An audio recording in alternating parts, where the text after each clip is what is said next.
Once again, this is 416 and a video on visual storytelling. Now, what we mean by visual storytelling is this. The actions, objectives, obstacles, exposition, and most importantly, the tension of an unfolding story are made clear to the audience through sound and image only, without much dialogue. We know what a character wants because we see them take physical action in order to get it. We feel tension because images on screen suggest an oncoming catastrophe. We continue to understand actions and obstacles because of the unfolding images. By the way, that chime was just my daughter texting me from Wesleyan. Apparently she got a big role in the play. Yay, Sophie! Rather than being told what a character is doing and why, we see them take action, stop and make a decision, change course, and do something completely different. But besides just articulating action in space, visual storytelling can get fairly complex as characterization. To be clear, would I argue that the contrast between visual elements on screen causes tension and that affinity of visual elements resolves tension? I'm not just talking about something the cinematographer comes up with to deepen the image. I'm referring to dramatic beats, character building, story points, as imagined and described by the screenwriter. You may have noticed this visual detail. Apparently I cut myself shaving this morning. So all the screenwriting terms like point of attack, revelation, and recognition, exposition, and so on, apply with equal force to visuals as they do to dialogue-driven stories. In the piano, visual storytelling often creates tension by juxtaposing two extremely different images within the same frame, like me and my painting. For example, the arrival of the prim, so fragile they must be carried, Victorian mother and daughter against the violent, turgid, chaotic, and irrational sea, which we will see becomes a kind of symbol for the unconscious. Another example of visual juxtaposition are the faces of Stewart and Baines. One in upper-class clothes, refined features, and top hat. The other in work clothes, rugged tattooed features, and straw hat. The visual contrast underlines the character contrast. Stewart, upon seeing his new wife, reacts as if she were a horse that he had been conned into buying, saying that she looks small and stunted. Baines, by contrast, has an empathic response saying that she looks tired. Okay, as a third example, the naked, crude, illiterate, simple Baines juxtaposed with the prim, sophisticated, and complex piano. More about this when we get to archetypes and Beauty and the Beast. Visual storytelling can often carry a lot of exposition and characterization. For example, take Stewart's house. It's surrounded by dead trees, burned and stripped, just raw material to be cut into pieces and consumed.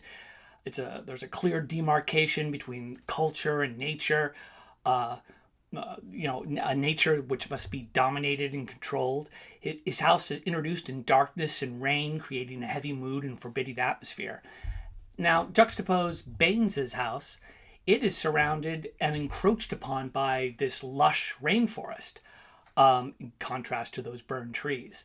It has a straw-roofed cabin and bamboo walls that are yet mixed with European furniture and frames. That's a kind of portal point between the Europeans and the native New Zealanders. The house is like Baines's face, European in origin, but marked by native culture. So, a quick tangent. We tend to think of plant and payoff and repetition with variation as forms of dialogue plants and dialogue payoffs. But images can repeat with variations. For instance, Ada reaching in a box to touch her keys. Baines reaching under her skirt to touch a patch of skin through a hole in her stocking.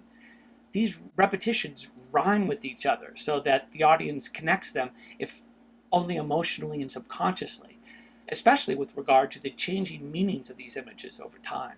So you're seeing essentially a kind of musical repetition of imagery, where one image is repeated in a new variation again and again. I'll end this tangent with a tip. Most student screenplays have too much dialogue and not enough visual storytelling. Okay, moving on. The opening and closing image. In the piano, we open on a mysterious image looking out at the world as if from within a dark cave or through the bars of a prison. We are looking through Ada's fingers, hinting that the world of this story is Ada's inner world and her inner experience. Likewise, the closing image shows the change or the consequences of this journey. Ada's corpse is floating in the ocean depths. I'll speak more about this later, but this as the closing image, instead of, say, the happy ever after ending of Ada and Baines' new life, contains a dark theme about what the character has been forced to give up in order to allow for her entry into the speaking world. As usual, don't panic. I'm not going to bring up Freud or Lacan or Katja Silverman in this class. That's critical studies. A character entrance is the manner and circumstances of a character's first appearance on screen, defining who they are and how they might behave later. This first impression often sticks with us long into the movie. Character entrance is an important moment for visual exposition. From Stuart's clothes and the picture of Ada that he looks at, we understand both his social rank and that he's the man to whom Ada has been betrothed. However, the first thing we see him do tells us a great deal about his character. Using Ada's picture as a mirror and knee-deep in mud and rainforest, he combs his hair. This is clearly a self-conscious, vain man who sees his future wife as a reflection or extension of himself. Likewise, Baines' entrance tells us a lot about his social rank, his position as go-between for the natives and Stuart. His reaction to Stuart stopping to comb his hair mirrors our own reaction. A character exit is the manner and circumstances of a character's last appearance on screen, defining who they have become as a result of the events of the story. This last glimpse often defines the audience's final opinion of a character. I know all of you aren't writers, but it is important for aspiring writers to consider how their characters enter and exit. Often in first drafts, characters back into scenes or just kind of show up without any special emphasis. The audience or reader then pays no special attention to them because the writer has signaled that they are unimportant. Worse, the audience reader could place too much emphasis on the details of the entrance, getting the wrong impression of a character entirely. And this takes us on another tangent to character and characterization. These are the details of look, costume, props, backstory, and mannerism that help the audience understand who a character is and how they fit into their world. Now, character, as opposed to characterization, is more about the nature of an individual revealed by the peculiar objectives they pursue, the specific actions they take, and the kinds of behavior they engage in when faced with conflict. Understanding a person's character helps us predict and anticipate how they might behave in the future. All of this brings me to what I've been wanting to talk about the entire time, the visual archetypes. Archetypes are a primordial prototype, a pattern of behavior or simple image that is found in a culture's mythologies and folktales. These prototypes, patterns, and images can be reinforced or subverted depending on how they are presented on screen. When archetypal patterns are evoked on screen, they often are only registered in the audience's unconscious, allowing the filmmaker to create anxiety and expectation, in other words, tension, without the audience fully understanding why they are feeling it. So on the one hand, the dialogue and behavior of the European characters are sophisticated and cultured and well-behaved. But the images in which these characters are immersed again and again evoke the irrational, primitive, Freudian, and often violent world of fairy tales. Now here I'm not talking about the Disney version of fairy tales, but the Grimm versions, and even earlier versions, like the oldest versions of Sleeping Beauty, in which she is not awakened with a kiss, rather the prince rapes her in her sleep and abandons her. Sleeping Beauty wakes up 9 months later when the baby she has carried and given birth to in her sleep suckles her finger and sucks out the splinter that put her to sleep in the first place. Again, this is not the Disney version. So I'm arguing that the story plays on two levels.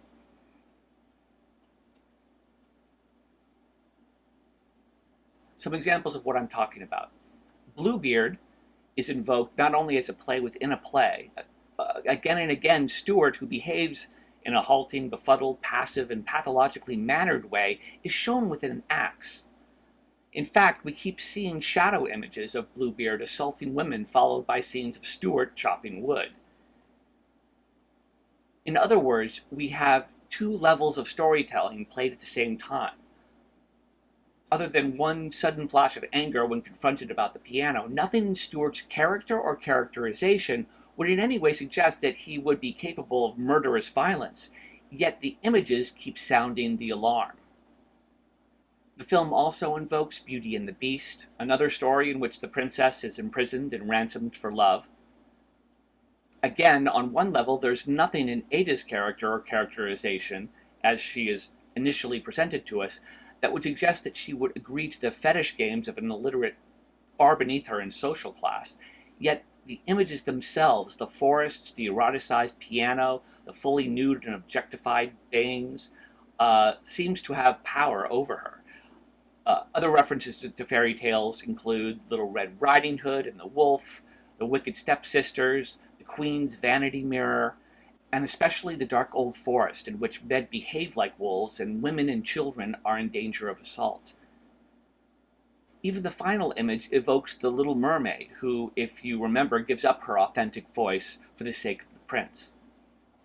The two juxtaposed levels, for me, give the film the feel of a Merchant Ivory costume drama intercut with a fever dream. So if you were disturbed and put off by the blackmail of piano keys, I would suggest you are meant to be. The writer-director is deliberately drawing your attention to violence and perversity inherent in our cultural archetypes and unconscious drives.